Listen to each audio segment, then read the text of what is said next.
أعوذ بالله السميع العليم من الشيطان اللعين الرجيم بسم الله الرحمن الرحيم الحمد لله الذي هدانا لهذا وما كنا لنهتدي لولا أن هدانا الله لقد جاءت رسل ربنا بالحق والصلاة والسلام على النبي الأمي العربي المكي المدني العبد المؤيد المصطفى الأمجد المحمود الأحمد أبي القاسم محمد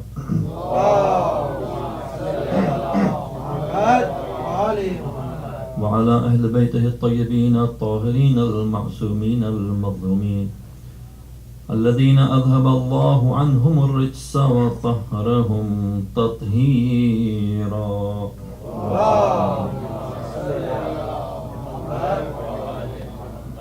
أما بعد فقد قال الإمام الحسين عليه الصلاة والسلام إني لم أرى أصحابا أبر وأوفى وأفضل من أصحابي صلوات.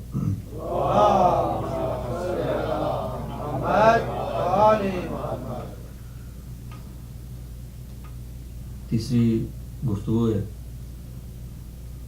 میری درخواست ہے جو لوگ آ سکتے ہیں آگے قریب آ جائیں، جن کو ٹیک کی ضرورت ہے وہ بیٹھیں، مسئلہ نہیں. صلوات پڑھی ہوں. محمد. ہم نے پہلی گفتگو میں اس فریضہ بکا کا ذکر کیا.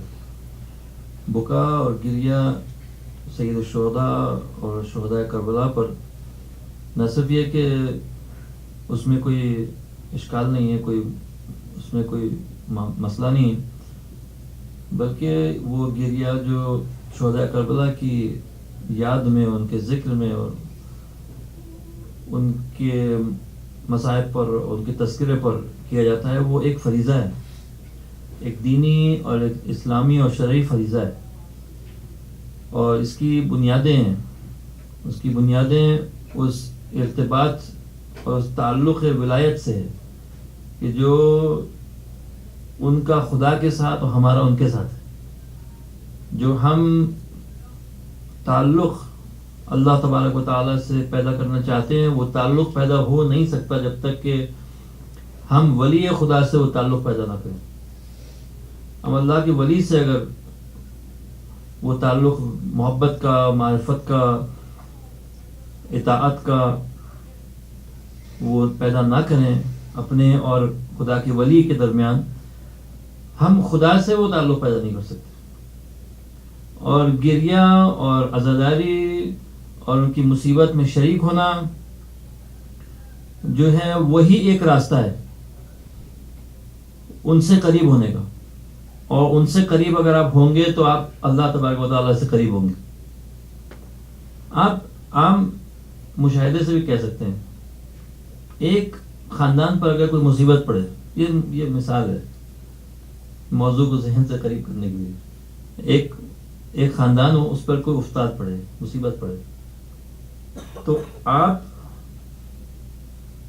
کیسے ان کی توجہ اپنی طرف مبذول کر سکتے؟ کیسے کر سکتے؟ آپ گھر گئے، وہاں وفات ہوئی مثال کے طور پر، اب آپ چاہ رہے ہیں کہ آپ کو ان کی توجہ ملے. ظاہر ہے کیا کرے گا انسان؟ بنیادی فریضہ ہے ان کو پرسہ دینے. بنیادی انسانی عقل، انسانی اخلاق کا یہ تقاضا ہے کہ انسان ان کے غم میں شریک ہو. اور اگر ان کے اوپر کوئی مصیبت پڑی ہے، اگر کوئی بیٹھ کے اس مصیبت میں ان کے ساتھ روئے گا تو وہ اس کی طرف توجہ کریں گے. اور جو شخص ان کی مصیبت میں شریک نہیں ہوگا تو وہ تو باہر ہو گیا نا، اس کا اس گھر سے کوئی تعلق نہیں ہے. چاہے وہ بیٹھ جائے آگے قریب، اس کا اس گھرانے سے، اس خاندان سے، اس کنبے سے کوئی تعلق نہیں ہے.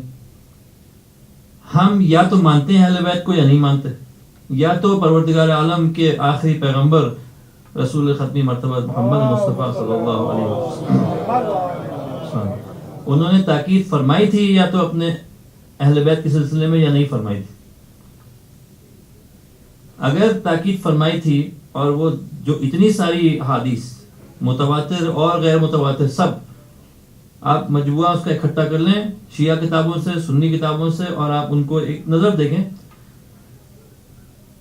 تو اگر آپ ایک سرسری نگاہ ڈال کے بھی گزر جائیں تو بھی آپ یہ سمجھ جائیں گے واضح طور پہ کہ حضور اکرم نے اپنا محبوب بنایا تھا ان کو. علی علیہ الصلوۃ والسلام اپنی بیٹی جناب صدیقہ کبریٰ فاطمہ الزہرا سلام اللہ علیہا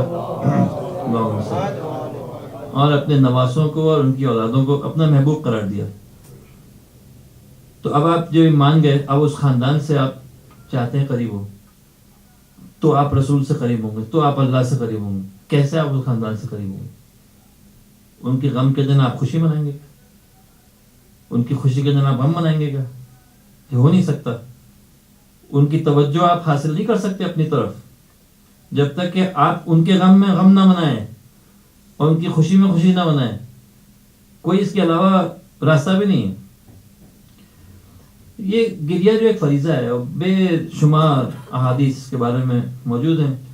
لیکن دوسرا پوائنٹ جو اس رات کو سوال کی صورت میں اٹھایا تھا اور گفتگو نہیں ہو سکی تھی وہ ہے کہ یزید کا مطالبہ کیا تھا امام سے, کیا مطالبہ تھا, ٹھیک ہے, اور اس کے ساتھ ساتھ کیوں یہ لشکر کشی ہوئی امام کے خلاف, کیا مطالبہ تھا اور یہ لشکر کشی اہل بیت کے خلاف کیوں ہوئی.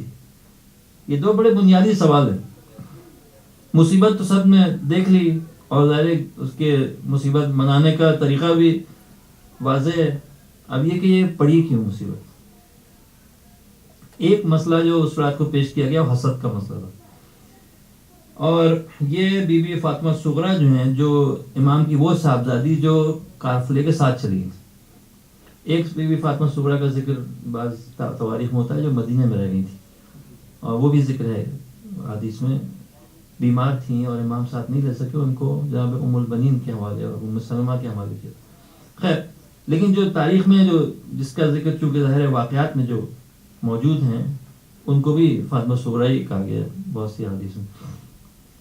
انہوں نے خطاب کیا اور اس میں انہوں نے فرمایا حسدتمونا.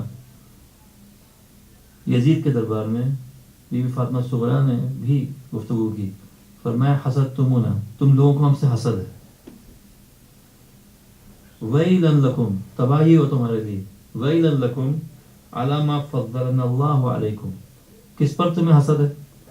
کہ اللہ نے ہمیں تم پر فضیلت بخشی, اس پر تمہیں حسد ہے. حسد کیا چیز ہے؟ حسد میں اور رشک میں فرق ہے. آپ کسی کو اپنے سے بہتر دیکھیں, آپ کو آرزو ہو کہ میں بھی کاش ایسا ہو جاتا, میں بھی ویسا ہو جاتا. یہ ہے رشک. یہ انسان کے لیے بھی اچھی چیز ہے اگر وہ مقصد اچھا ہے. مثلا ایک بڑے عالم فاضل شخص سے آپ ملیں, آپ کا دل چاہے کاش مجھے بھی یہ علم مل جائے. یہ رشک ہے, اچھی چیز ہے.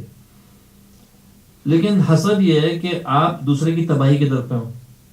یعنی اگر میں دیکھوں کسی شخص کو کہ وہ مجھ سے زیادہ شہرت مل رہی ہے, فرض کریں میں اپنے سے اس کی مثال دیتا ہوں, کوئی اور عالم دین جو مجھ سے زیادہ لوگوں کے درمیان محبوب ہے, اس کی خطابت مجھ سے زیادہ اچھی ہے, اس کی حافظت مجھ سے زیادہ اچھا ہے, اس کی بیان زیادہ اچھا ہے, اس کی معلومات زیادہ ہے مجھ سے, تو یا تو میں یہ سوچوں کہ کاش میں بھی اتنا پڑھ لکھ جاتا اور کاش میری بھی اتنی معلومات ہوتی, یہ خصوصیات میرے اندر بھی ہوتی.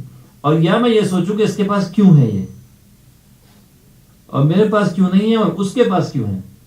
اور میں اس اب ظاہر پہلے تو یہ صورتحال اندر پیدا ہوگی دل میں, اس کے بعد ممکن ہے کہ زبان اور بیان میں, زبان اور عمل میں ظاہر ہو.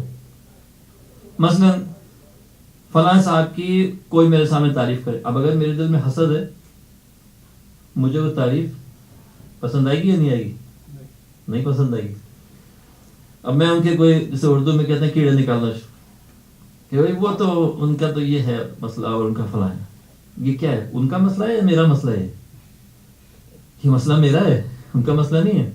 یہ میری حسد کی وجہ سے میں نے یہ بات کہی. حسد ایک بڑی بیماری ہے بہت بڑی بیماری ہے. اور آپ ہر ایک اپنی فیلڈ میں دیکھیں, میں تو اپنی مثال آپ کو پیش کر رہا ہوں. اپنی فیلڈ میں کوئی آپ سے زیادہ ترقی کر گیا, آگے بڑھ گیا, آپ بھی وہی کوشش کر رہے تھے, آپ نے اتنا کمایا یا اتنا آپ نے شہرت حاصل کی یا اتنی کامیابی حاصل کی, دوسرا اسی فیلڈ میں آپ سے 10 قدم آگے نکل گیا, اب اس کی لوگ تعریف کریں آپ کے سامنے. تو ایک شخص جو حسد کے بارے میں کہا گیا, حسد جو ہے ایمان کو اس طرح کھا جاتی ہے جیسے آگ جو ہے وہ لکڑی کو ختم کر دیتی ہے جلا کے. جیسے آگ کا فیول ہوتا ہے نا لکڑی, اسی طرح سے ایمان جو ہے وہ ایمان جل جاتا ہے پورا, حسد کی نظر ہو جاتی ہے. بہت بڑی بیماری, اور یہ بیماری لوگوں کو پہلے بھی انبیاء سے تھی. یہی حسد رسول اکرم سے تھی, قریش والوں کو, یہودیوں کو خاص طور پہ اس زمانے کے قریش کے سرداروں کو, بت پرست جو ان کے لیڈر تھے, جو مال سب اپنا جمع کرتے تھے اس پورے بت پرستی میں, جو نفع کماتے تھے اس سے, جو پریولیج زمانے کا جو طبقہ تھا, وہ سب حسد تھی.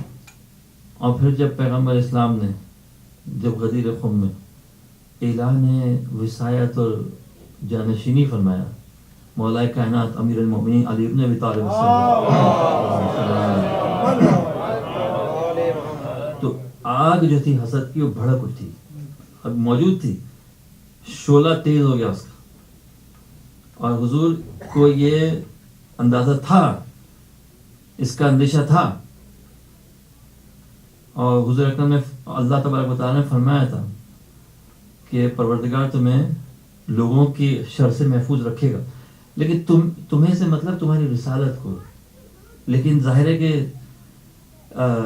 پیغمبر کے نزدیک بھی اب وہ وفات سے 2 مہینے پہلے حضور کو اپنی جان کی تو فکر نہیں تھی, تو اب اپنا کام تو کر چکے تھے, ان کو اپنی جان کا کیا خوف تھا. تو جس چیز کا خوف تھا واللہ یعصمک من الناس, وہ خوف کس چیز کا تھا؟ پیغام کے ضائع ہو جانے کا.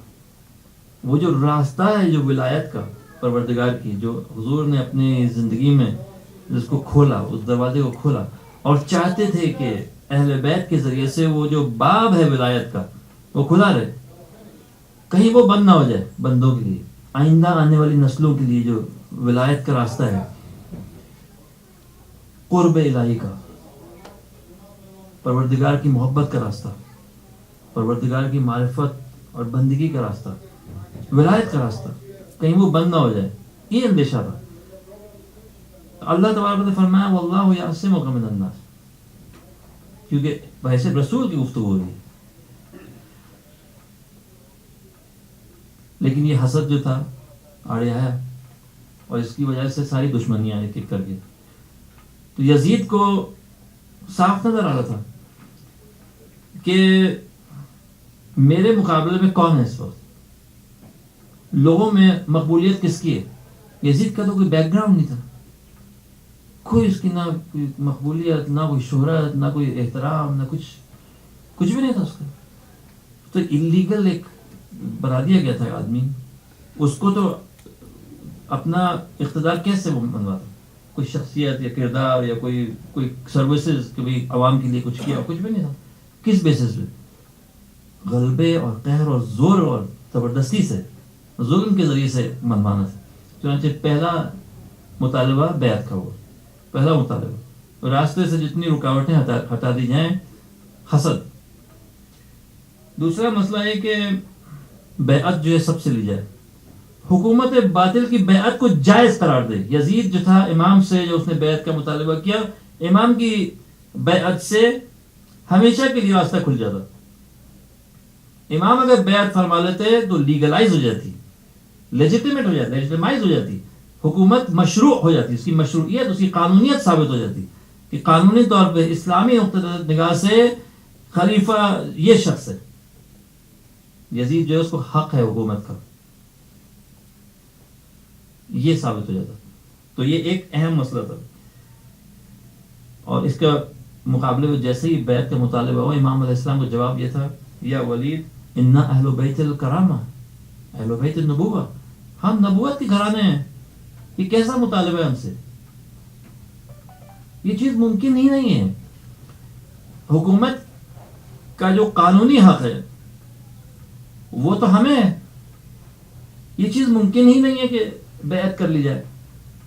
یہ دوسرا مقصد. تیسرا مقصد یزید کا کیا چاہتا تھا امام سے؟ امام کو ذلیل اور رسوا کرنا چاہتا. ظاہر ہے کہ بیعت کر لیتے تو ان کی شخصیت، ان کا احترام و عزت ختم ہو جاتی، خاک میں مل جاتی. امام علیہ الصلوۃ والسلام نے جو خطاب فرمایا روز عاشور، دشمنوں سے جو خطاب فرمایا، اس میں آپ نے یہ فرمایا الا ان الدعی ابن الدعی قد رکز بین اثنتین. ہوشیار،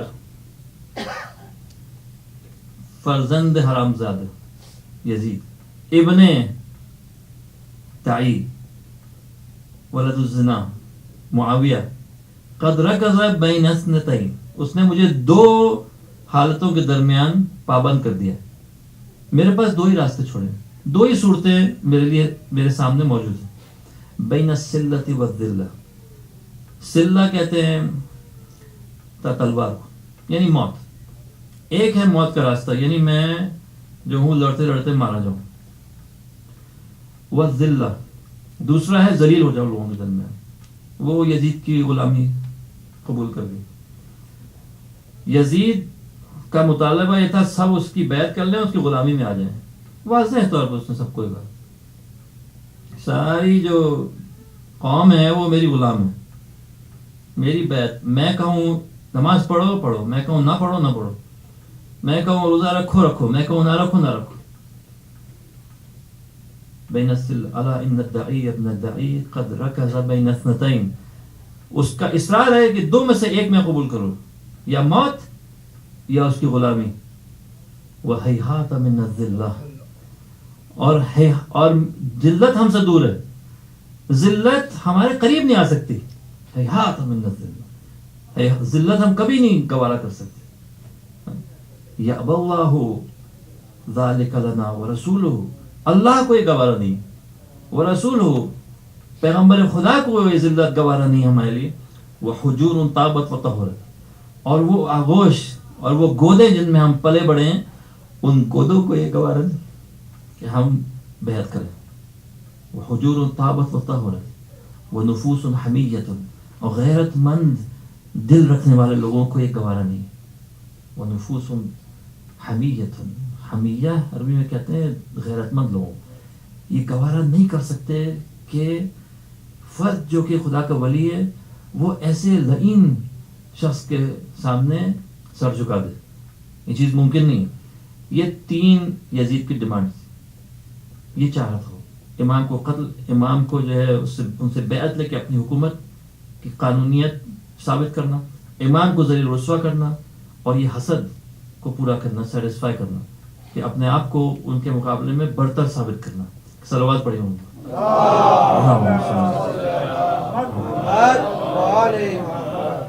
چلیے دشمنی کی وجوہات. اب یہ کہ مارا کیوں، قتل کیوں کیا، اس حد تک آگے کیوں بڑھے. پہلی چیز یہ انتقام کے لیے، انتقام اپنے جو مقتولین ہیں ان کا انتقام. بھئی یا تو امام حسین علیہ السلام نے بے جا قتل کیے ان کے لوگ،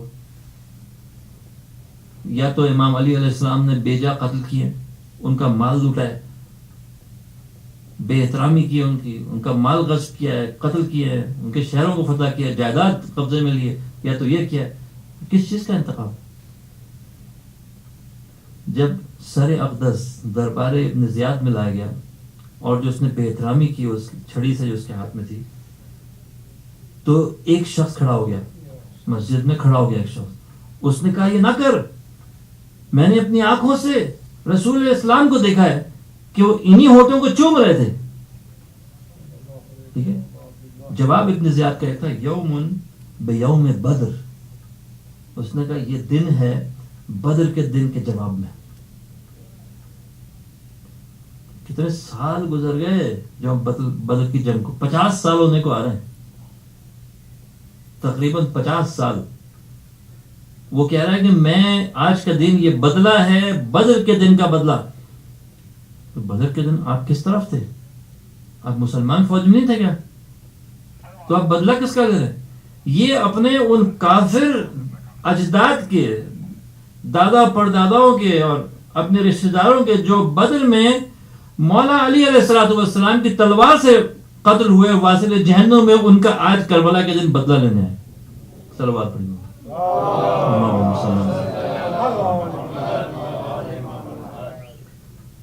روز عاشور امام علیہ السلام نے بھی لشکر سے یہ پوچھا سوال، کیا میں نے تمہارا مال چھینا ہے؟ کیا میں نے کسی کو قتل کیا ہے؟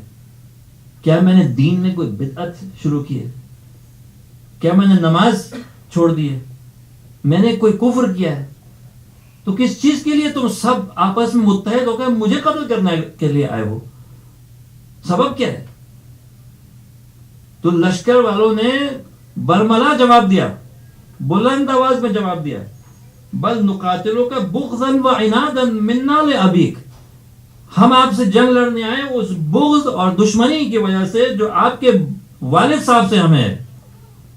آپ کے والد صاحب سے جو نفرت اور بغض ہے ہمارے دلوں میں، اس کی وجہ سے لڑنے آئے. وما فعل باشیاخنا یوم بدر و حنین، اور اس چیز کی وجہ سے کہ جو انہوں نے کیا آپ کے والد صاحب نے بدر کی جنگ میں اور حنین کی جنگ میں ہمارے شیوخ کے ساتھ، ہمارے بڑے بزرگوں کے ساتھ، یعنی میرے الفاظ میں جو حشر کیا ان کا جنگ بدر میں اور جنگ احد میں اور جنگ حنین میں، جنگ خندق میں اور جنگ احزاب میں، جو ان کے بزرگوں کے جو قبائل اور رؤساء تھے، عرب معاشرے کے جو سردار تھے، جو بڑے بڑے تھے،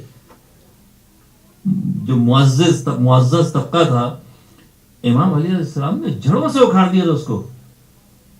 بدر کی جنگ کوئی یوم بدر کبریٰ جسے کہتے ہیں، جو جنگ تھی، یعنی آپ اپنے ذہنوں کو اگر لے جائیں اس کیفیت میں کہ وہ 1000 کا لشکر اور مسلمان 313 اس کے مقابلے میں، تو دمدام مسلح جسے کہتے ہیں وہ لوگ. اور یہ مسلمانوں کے پاس تلواریں بھی پوری نہیں تھیں، گھوڑے تو کیا، جس کو جو ملا اٹھا کے لے آیا تھا لڑنے کے لیے، پاپ پیادہ اور وہ سوار. یہ کوئی ایکول نہیں تھی جنگ، برابر کی جنگ نہیں تھی. 70 لوگ مرے اس طرف سے، 70 میں سے 35 کو مولا علی علیہ السلام اپنے ہاتھوں سے جو قتل کیا. اللہم صلی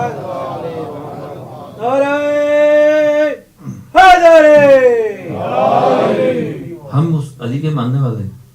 اگر آج ایک 3000 کا لشکر اسرائیلی لشکر کے مقابلے میں کھڑا ہوتا ہے، انہیں چنے چبا دیتا ہے لوہے کے، اور وہ پیش رفت نہیں کر پاتے، 1 انچ زمین حاصل نہیں کر سکتے، اس لیے کہ یہ اس کے ماننے والے سے در خیبر اٹھایا تھا، اکھاڑا تھا اپنے ہاتھوں سے. اور ان کا جو خون ہے آج ہماری رگوں میں، ان کا خون جو ہے جیالوں کی رگوں میں، ان کا خون جو ہے یمن کے عاشقوں کی رگوں میں، ان کا خون جو ہے آج ہمارے پاکستانی نوجوانوں کی رگوں میں، آج عراقی شیعوں کی رگوں میں جو جا رہے ہیں پاک برائے نہ لڑنے کے لیے، سیریا میں جو جا کے مقابلہ کر رہے ہیں ان تکفیروں کا. اور یہ دنیا بھر میں عزادار ہیں جو کفن پوش ہو کے باہر نکلتے ہیں، یا حسین کہتے ہیں. یہ ہماری رگوں میں وہ خون ہے. کیوں؟ ہمیں پتہ ہے کہ ہم علی کے ساتھ ہیں، اور حالانکہ اس زمانے میں ہم نہیں تھے، لیکن گویا ہم اس زمانے میں تھے. آج علی کی طرفداری کرنا گویا اسی طرح سے جیسے بدر میں جنگ میں آپ مولا علی کے ساتھ. آج زیارت وارثہ پڑھنا، آج زیارت عاشورہ پڑھنا، آج زیارت اربعین پڑھنا، اسی طرح سے جیسے کہ آپ جابر ابن عبداللہ کے ساتھ پہلے زائر کے طور پہ پہنچے کربلا. آج ذکر ابی عبداللہ کرنا جو ہے وہ اسی طرح سے جیسے بی بی جنازے کے کنارے بیٹھ کے پہلا ماتم آپ نے فرمایا تھا، پہلی مجلس ہوئی تھی اپنے بھائی کے جنازے کے کنارے، وہ اس طرح سے گویا آپ ماتم کر رہے ہیں. آپ اس ان عزاداروں میں، اور آپ کے دل وہاں ہیں. جنگ جمل کے دن جب مولا علی کو فتح ہوئی تو ایک شخص نے، امام کے جانثاروں میں سے ایک تھا، جو بڑا خوش تھا کہ مولا کی فتح ہوئی، آ کے اس نے مبارکباد بھی دی اور کہا، یا امیر المومنین، میرا ایک بھائی ہے، میں آرزو کرتا ہوں کاش مجھے آرزو تھی کہ کاش وہ بھی آج ہمارے ساتھ ہوتا ہے اس جنگ میں اور وہ دیکھتا آپ کی فتح کو. تو امام علیہ السلام نے اس سے سوال کیا کیا وہ اس معاملے میں ہمارا طرفدار ہے؟ اس کی حمایت ہمارے ساتھ ہے کیا؟ ہمارے امامت پہ متفق ہے ہمارے ساتھ کیا؟ اس نے کہا بالکل آپ کا حامی ہے، آپ کا معتقد ہے، آپ کا پیرو ہے۔ امام نے فرمایا پھر وہ ہمارے ساتھ ہے اس جنگ میں، اور وہ سب لوگ جو ابھی پیدا بھی نہیں ہوئے، جو اپنی ماں کے ابھی رحم میں بھی نہیں ہے ابھی، وہ بھی بچے ہمارے ساتھ ہوں گے ہمیشہ تک، جو ہماری حمایت کریں گے، ہماری ولایت کا اعتراف کریں گے، ہماری حقانیت کا اعتراف کریں گے، وہ سب ہمارے ساتھ ہوں گے۔ لبیک یا حسین، لبیک یا حسین، لبیک یا حسین، لبیک یا حسین۔ یہ بدلہ اور بغض، کینہ، جب بھی انسان جاہل ہوتا ہے وہ کینے کا غلام ہوتا ہے، حسد کا غلام ہوتا ہے، جہالت کا غلام ہوتا ہے، کینے اور دشمنی کا غلام ہوتا ہے، ٹھیک ہے۔ اور جو بھی شخص سمجھتا ہے معاملات کو، اس کی عقل مضبوط ہوتی ہے، وہ اپنے کینوں اور دشمنیوں کو قابو میں کر لیتا ہے۔ کسی سے اس کو کوئی تھوڑا سا دشمنی یا اختلاف بھی ہو جائے، چونکہ اس کی عقل مضبوط ہوتی ہے، وہ اپنی ان چیزوں کو جو ہے نا قابو میں کر لیتا ہے، اپنے ایموشنز کو مینج کر لیتا ہے، وہ نہیں ایسے بہتا نہیں، اس کے ہاتھوں غلام نہیں ہوتا، اسیر نہیں بن جاتا۔ لیکن جو شخص جاہل ہوتا ہے وہ اپنے سیلفش جو موٹیوز ہیں اس کا غلام بن جاتا ہے، خود پسندی، اپنی انا جو ہے اس کی غالب آ جاتی ہے۔ یہ ایک جو تھا مسئلہ تھا۔ دوسرا کینہ جو تھا اہل بیت سے، دیکھیے کینہ کس چیز کا تھا کہ اقتدار ہمارا ہے، کہیں کل کو یہ کھڑے نہ ہو جائیں، کیونکہ عوام تو ان کو بڑا محبت کرتے ہیں۔ ہر حاکم کے سامنے یہ چیز واضح ہو گئی، ہر حاکم کے سامنے واضح ہو گئی۔ معاویہ 1000 سواروں کو لے کر مدینہ آیا بیعت لینے کے لیے، یزید کے لیے۔ 2 سال مرنے سے 2 سال پہلے معاویہ 1000 سواروں کو روب دلوں میں ڈالنے کے لیے مدینہ آیا، اپنے بیٹے یزید کی بیعت لینے کے لیے زندگی میں۔ امام سے سوال کیا، امام نے علل اعلان لوگوں کے سامنے انکار کر دیا، یہ چیز ممکن ہی نہیں، اور ایسے کھرے انداز میں انکار کیا کہ اس کی جرت ہی نہیں ہے اس کے بعد کچھ بولنے کی۔ کیوں؟ اس لیے کہ مدینہ حسین علیہ السلام کا شہر تھا، لوگ عاشق تھے امام علیہ السلام کے۔ اب ظاہر ہے کہ معاویہ ذرا مصلحت پسند بھی تھا، اس کی وجہ یہ تھی کہ وہ معاویہ تھا، اور عمرو عاص جیسے عیار وہ تھے اس کے پاس، اور وہ جو تھا یزید وہ فوراً اپنا مطمع حاصل کرنا چاہتا تھا۔ معاویہ لانگ ٹرم پلان کے تحت چلتا تھا، اور یزید جو تھا فوراً۔ معاویہ نے اس وقت جب یہ دیکھا تو ظاہر ہے جو بات میں عرض کر رہا تھا وہ یہ کہ جناب فاطمہ الزہرا نے یزید کے دربار میں جو تقریر کی، اس میں ایک نقطہ یہ بھی انہوں نے ارشاد فرمایا، انہوں نے کہا تم لوگوں نے ہمارا قتل کرنا حلال بنا لیا ہے، وَرَأَيْتُمْ قِتَالَنَا حلال، ہم سے جنگ لڑنا تم سمجھتے ہو حلال ہے، وَأَمْوَالَنَا نَهَبًا، اور ہمارے مالوں کو لوٹنا، یعنی مال غنیمت، ہمارے مال کو گویا جہاد سمجھ کے ہمارا مال لوٹنا مال غنیمت بنا کر اس کو اپنی شریعت میں تم نے حلال تصور کر لیا۔ کأننا اولاد ترک او کابل، گویا ہم ترک کے رہنے والے ہیں، غیر مسلم، ہم کابل کے رہنے والے غیر مسلم ہیں، اور ہم نے جاہلیت کی اور تم ہمارا میدان جنگ میں مال لوٹ رہے ہو۔ کما قتلتم جدنا بالامس، بالکل ویسے جیسے تم نے ہمارے دادا علی مرتضیٰ کو کل ہی قتل کیا تھا۔ وَسُيُوفُكُمْ تَقْدُرُ مِنْ دِمَائِنَا، اور تمہاری تلواروں سے ابھی بھی ہمارا خون جو ہے وہ رس رہا ہے، بہہ رہا ہے۔ اہل البیت بحقد متقدم، یہ وہی کینہ ہے جو پہلے سے چل رہا ہے، ٹھیک ہے۔ قرت بذلک عیونکم، اپنی اس کینے اور دشمنی کی جو آگ ہے اس کو ٹھنڈا کرنے کے لیے تمہیں ہمیں مارنا ضروری ہے، ہر کچھ عرصے میں تم آؤ گے اور ہمارا خون بہاؤ گے، تاکہ یہ دشمنی جو ہے اس کو ٹھنڈا کرو، اس کے بغیر تم رہ نہیں سکتے۔ تم نے ایک ایسی شریعت وضع کر لی اپنے لیے جس میں ہماری دشمنی سر فہرست ہے، سب سے بڑا فریضہ تمہارا ہماری دشمنی ہے۔ دیکھیے یہ جناب فاطمہ صغریٰ سن 61 ہجری میں شام میں یزید کے دربار میں فرما رہی ہیں۔ یہی جملہ آج بھی صادق ہے ان تکفیریوں کے لیے اور یہ بدماشوں کے لیے، یہ دنیا بھر میں شیعوں کے ہاتھ پاؤں کاٹ رہے ہیں اور ذبح کر رہے ہیں اور جلا رہے ہیں ان کو۔ انہوں نے اپنا اولین فریضہ جو ہے شیعوں کو قتل کرنا بنا رکھا ہے. اتنا بڑا دشمن اسرائیل ان کو نظر نہیں آتا. ان کو پس پردہ وہ ساری سازشیں جو کعبے اور مدینے اور بیت المقدس اور مسلمان اسلام دین اسلام کے خلاف ہو رہی ہے، ان کو نظر نہیں آ رہی.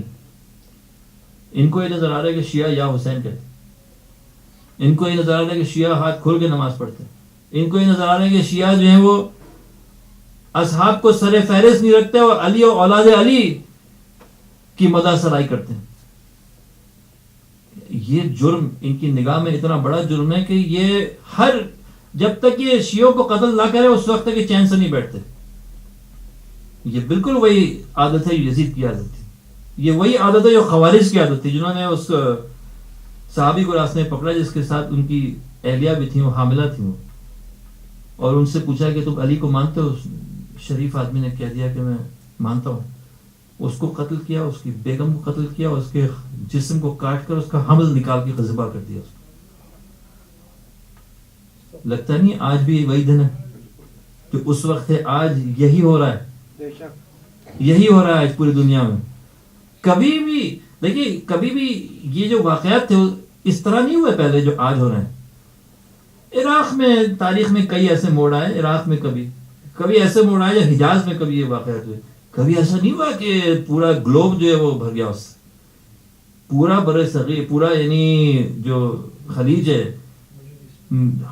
حتیٰ کہ مصر تک، حسن شحاتہ جو جید عالم دین الازہر کے سینئر پروفیسر میں سے جو بعد میں شیعہ مذہب قبول کیا، اور وہ یعنی میڈیا پر بھی بہت ایکٹیو تھے، اور بڑے ان کی 2 نسلیں تربیت شدہ وہاں کے علماء جو تھے اہل سنت کے، حسن شحاتہ کے شاگرد تھے سارے، ان کے گھر پر حملہ کر کے ان کو کھینچ کر باہر لائے اور ان کو مارا، اور ان کی جنازے کو شہر میں دوڑایا، گھسیٹا سڑکوں پہ. یہ ہم مسلم ابن عقیل کی بات نہیں کر رہے ہیں، یہ ہم حسن شحاتہ کی بات کر رہے ہیں چند سال پہلے. یہ جو بات بی بی فاطمہ صغرا فرما رہی ہیں کہ ہمارے جو دشمن ان کو کینہ ہے ہم سے، وہ اولین فریضہ ہمارا قتل سمجھتے ہیں، اولین فریضہ اپنا قتل سمجھتے. تیسرا مقصد جو قتل امام حسین کا تھا وہ عثمان کے خون کا انتقام. اب یہ پورا ایک جھوٹ ہے. عثمان کے خون سے کسی کا کوئی تعلق نہیں. عثمان کا خون جو ہے وہ تو ظاہر ہے کہ ایک مقدمہ ہے، وہ مقدمہ پیش ہو، کارروائی ہو، انویسٹیگیشن ہو، جیسے کوئی بھی مقدمہ ہوتا ہے. اور ویسے بھی ان کی فقہ میں تو اس وقت بھی تھا اور اب بھی یہی ہے کہ جو حاکم بن گیا اس کی اطاعت تو ضروری ہے سب پر، وہ جیسے بھی بن گیا، چاہے وہ الیکشن سے ہو، چاہے وہ زبردستی ہو، چاہے کسی نے اس کو بنا دیا ہو، حاکم جو بن گیا ہے اس کی اطاعت واجب ہے. ان کی فقہ میں تو یہی ہے. اب مولا علی علیہ السلام صلوات پڑھی مولانا،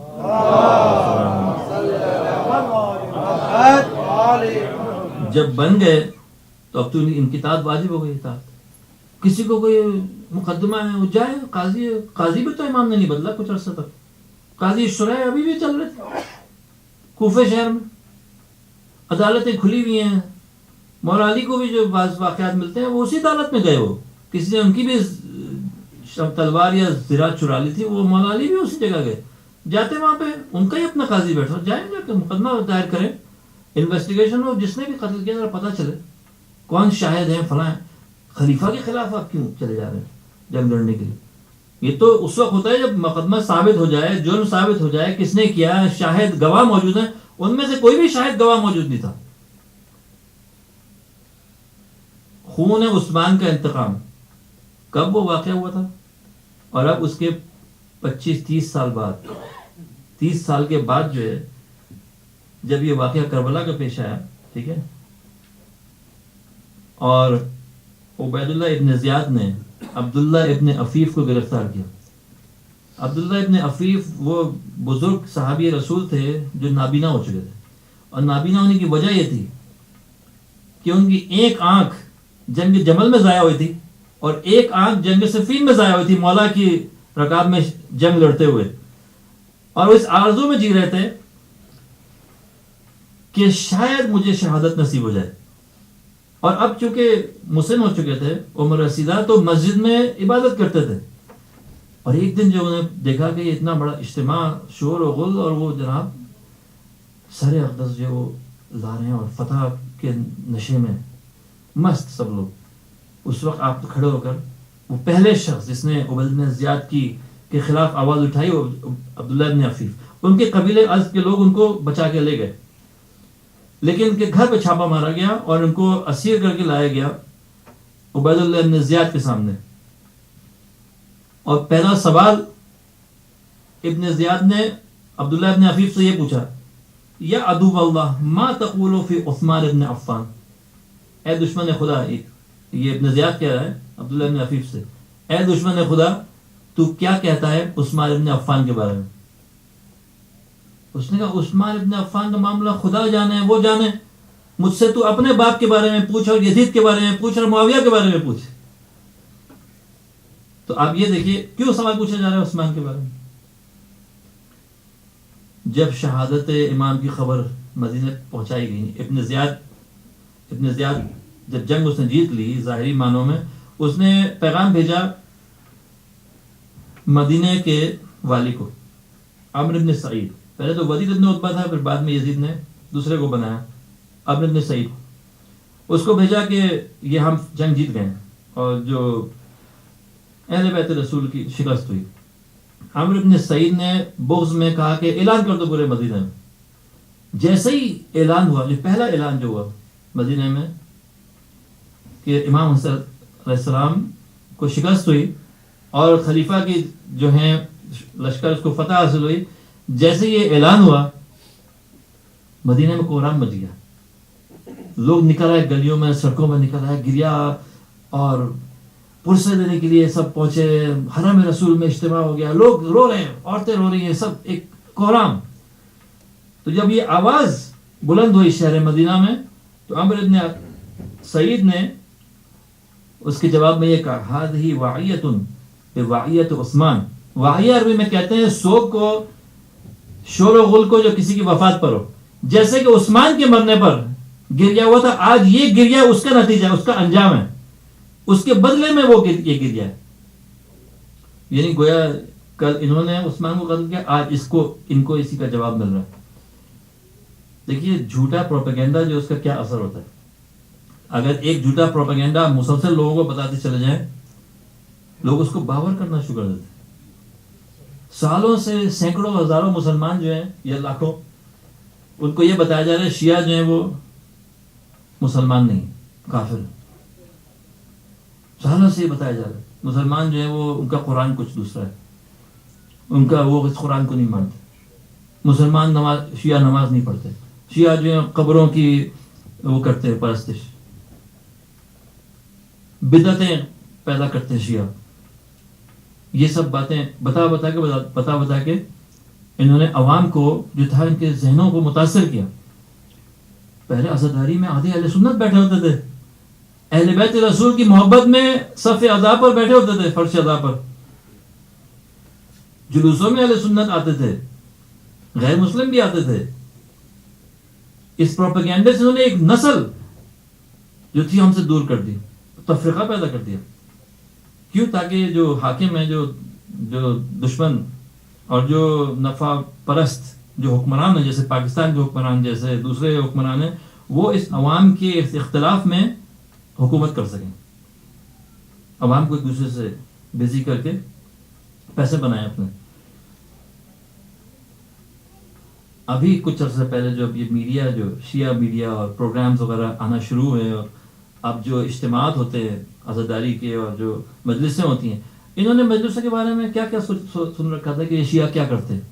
انہوں نے جو اپنی آنکھوں سے دیکھا مجلس, یہ تو سوائے قرآن پاک کی آیات کے, احادیث رسول کے, اور لوگوں کو اخلاق اور اپنی ذمہ داریاں, شرعی ذمہ داریاں اور معاشرتی ذمہ داریاں, انسانوں کے حقوق, ان کے علاوہ یہ کچھ کہتے نہیں.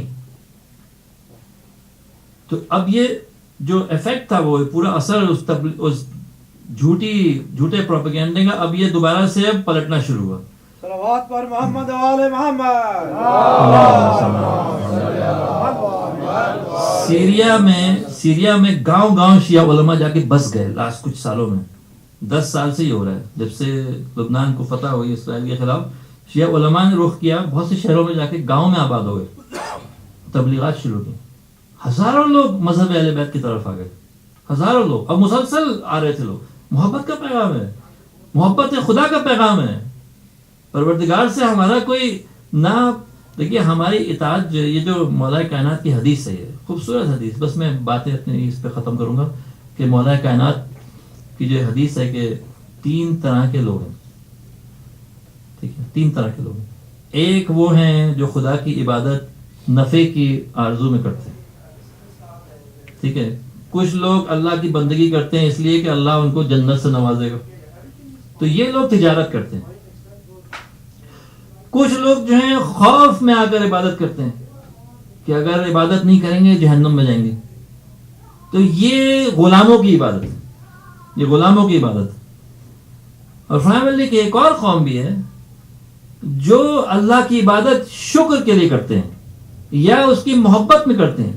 یہ عبادت آزاد لوگوں کی ہے, دل کا عبادت الاحرار.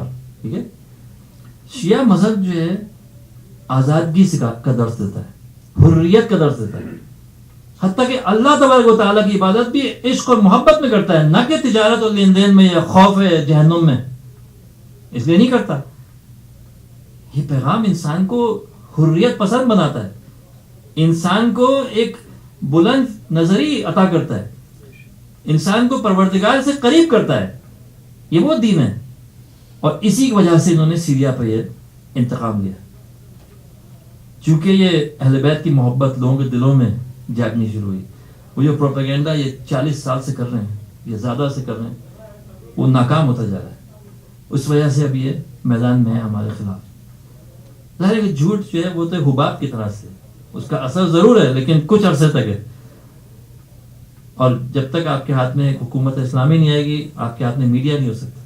یہ انقلاب کا وہ ہے ثمرہ کہ جس کی وجہ سے آپ کے پاس اب شیعہ چینلز ہیں. آپ لوگ 1400 سال سے ہم لوگ رہ رہے ہیں اور ہمیں کافر بنایا جا رہا ہے. یہ چند سال کی بات ہے کہ اب سارے جو مڈل ایسٹ میں اب لوگ سن رہے ہیں قال الباقر قال الصادق علیہ الصلوۃ والسلام. ظاہر ہے کہ ان کا کلام ہی ایسا ہے کہ یہ لوگ خود کھچے چلے آئیں گے اس کی طرف. اہل بیت علیہ السلام کے اصحاب بھی ایسے تھے. پھر میں حدیث شروع میں عرض کی انی لم ارى اصحابا, میں نے کوئی اصحاب نہیں دیکھے اپنے اصحاب سے زیادہ با وفا. انی لم ارى اصحابا ابر, نیکوکار, اوفا, زیادہ وفادار, و افضل, اور افضل اپنے اصحاب کی نسبت. کیا سید الشہداء نے اصحاب رسول کو دیکھا تھا یا نہیں دیکھا تھا؟ آپ چھوٹے ضرور تھے لیکن آپ نے اصحاب رسول کو دیکھا تھا.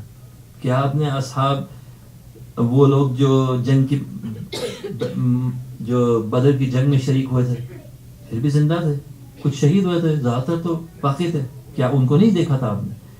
کیا جو دوسری جنگوں میں اصحاب رسول تھے اور دوسرے اصحاب تھے جو حضور کے ساتھ شریک ہوتے تھے سختیوں میں, ان کو نہیں دیکھا تھا کیا؟ امام علیہ السلام فرما رہے ہیں میں نے اصحاب نہیں دیکھے کوئی اتنے با وفا جتنے میرے اصحاب ہیں. وہ کیسے اصحاب تھے؟ وہ ایسے اصحاب تھے کہ ان کا سارا مطمع نظر, سارا مقصد زندگی اور موت حسین ابن علی بن گئے تھے. ہر فرمان کی اطاعت کے لیے تیار تھے. لیکن اب تو تیسری کی رات ہو گئی, اب تو پڑاؤ ڈال دیا. اب یہ قافلہ عاشور جو ہے, قافلہ کربلا, یہ اب پہنچ چکا ہے سرزمین کربلا پر. اب لشکر بھی آنا شروع ہو گئے.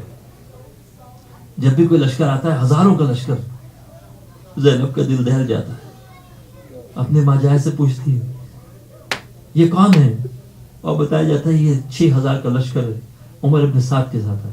8000 کا لشکر ہے, فلاں کے ساتھ ہے. 4000 کا لشکر ہے, شمر کے ساتھ ہے. یہ بیبیاں, یہ بچے, چاروں طرف آدھا کا لشکر ہے, اور اب پانی سے بھی دور ہٹایا جا رہا ہے. کیسے یہ اس دوران اور بی بی نے ایک وقت آ کر اپنے بھائی سے عرض کی کہ بھائی آپ کا کوئی جانثار نہیں ہے جس کو آپ پکاریں؟ امام علیہ السلام نے کچھ خطوط لکھے. ایک خاص خط آپ نے جناب حبیب ابن مظاہر کو کوفہ لکھا. خدا جانتا ہے وہ خط کیسے پہنچا جناب کوفہ کو، جناب حبیب کو. عصر کا ہنگام تھا، آپ اس وقت کھانا کھانا چاہ رہے تھے اپنی زوجہ کے ساتھ. اس وقت دروازے پہ دستک ہوئی. انا برید الحسین، میں حسین کا قاصد ہوں. نام سننا تھا حسین کا. حبیب کھڑے ہو گئے چوک کر. حسین علیہ السلام نے مجھے خط بھیجا ہے. دروازے پر آئے، خط کو چوما، اپنی پیشانی سے لگایا اور اس کو کھول کر پڑھا. اس نے کہا کہ من حسین ابن علی الی حبیب ابن مظاہر رجل فقیہ. یہ خط حسین کی طرف سے حبیب ابن مظاہر کو ہے، اپنے بچپن کے ساتھی اور چاہنے والے، وہ شخص جو فقیہ ہے، دانشمند ہے، علم رکھتا ہے. اے حبیب، حسین گھر چکا ہے دشمنوں میں، اگر ہو سکے تو نصرت کے لیے آ جاؤ. اندر آئے، پریشانی کے آثار چہرے پر نمایاں تھے. اہلیہ نے دریافت کیا، فرمایا یہ حسین کا خط ہے، نصرت کے لیے بلایا ہے. انہوں نے پوچھا کیا ارادہ ہے؟ کہا تمہارا سوچتا ہوں. یہ سننا تھا کہ آپ نے عرض کی اے حبیب اپنا امامہ مجھے دو، میں جا کر حسین کی نصرت کروں گی اگر تجھے کوئی شک ہے. حبیب نے اپنے غلام کو، اپنے گھوڑے کو، اپنی سواری کو بھیجا اپنے مزرعے میں. کس طرح خود کو وہاں پہنچایا. اب عاشور کا دن آ رہا ہے، عاشور کا دن آ رہا ہے. امام علیہ السلام اب لشکر کے علم تقسیم کر رہے ہیں. میسرے کا علم زہیر ابن قین، میمنے کا علم اپنے ہاتھ میں لیے ہیں. لوگ کہتے ہیں، کوئی کہتا ہے مولا یہ علم مجھے دے دیجئے. امام کہتے ہیں یہ علم جو ہے اٹھانے والا ابھی پہنچتا ہوگا. دھول نظر آتی ہے. تکبیر بلند کی امام نے. ادھر حبیب قریب آئے، ان کے استقبال کے لیے علی اکبر اور عباس آگے بڑھے. حبیب نے جیسے ہی پہچانا جناب عباس کو، گھوڑے پر سے کود پڑے.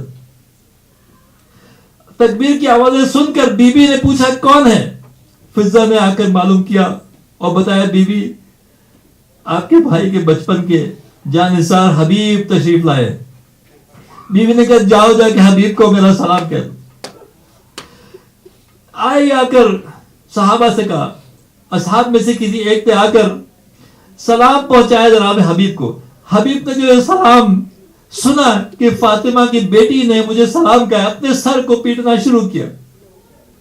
اتر آئے، زمین سے خاک اٹھا کر اپنے سر پہ رکھی. ارے واہ، یہ وقت آ گیا ہے خاندان رسالت پر کہ ہم جیسے غلاموں پر زینب بنت علی کا سلام پیش کیا جائے.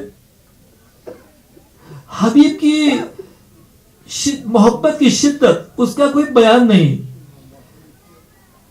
ظہر عاشور تک آپ امام کی رکعت میں، ظہر کی نماز شروع ہوتی تھی، ادھر سے کسی نے للکارا امام کو، توہین کرنا چاہیے. حبیب حملہ آور ہوئے. نماز سے تھوڑا ہی وقت پہلے جو جنگ ہوئی، حبیب اس وقت گرے. حبیب گھوڑے سے گرے. دیکھیے امام ہر صحابی کے قریب آئے، ہر صحابی کے. یہ وہ مخلص طبقہ تھا، یہ وہ عظیم شخصیات تھی کہ امام علیہ السلام ہر ایک کو آ کر اس کا سر اپنی دامن میں لے کر اس کو رخصت کرتے تھے.